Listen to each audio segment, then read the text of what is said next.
was a hot morning. The sun glared down on the dusty streets, and the city was already alive with honking cars, shouting vendors. In the middle of it all, Rehan, a slim man drenched in sweat, pushed the pedals of his old cycle. Every turn of the wheel was a step towards survival. He didn't complain, he didn't stop. Because for Rehan, this wasn't just a job, it was a lifeline. That night, in a small, dimly lit room, Rehan sat on the floor with his wife. His son slept nearby on a thin mattress. Rehan carefully counted the few coins he had earned. His wife handed him a cup of tea. A tired fan spun overhead, casting dancing shadows on the wall. They said nothing, because they both knew the unspoken question, will this be enough for tomorrow?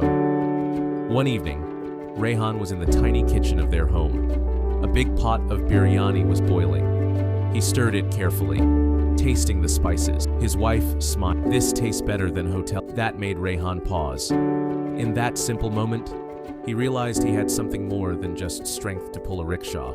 He had flavor in his hands, a hidden talent.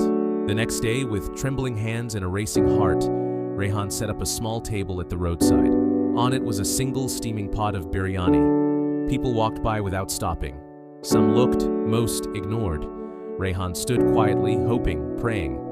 Then a man came, took one plate, tasted it, and smiled. "That's amazing, brother," he said.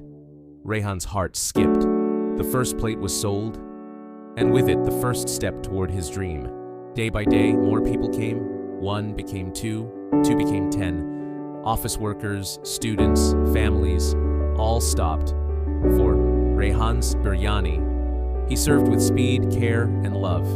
His clothes were still simple, but his hands moved with confidence. People didn't just come for the food, they came for the feeling. Months later, Rehan stood outside a small rented shop. A new signboard read, Rehan Biryani Point. He wore a clean apron. The walls were modest, but the smell of spices filled the air. Inside, people sat, laughed, and ate.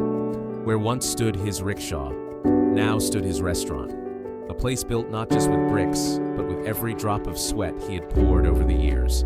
Every Friday, Rehan cooked extra biryani, not to sell, but to give.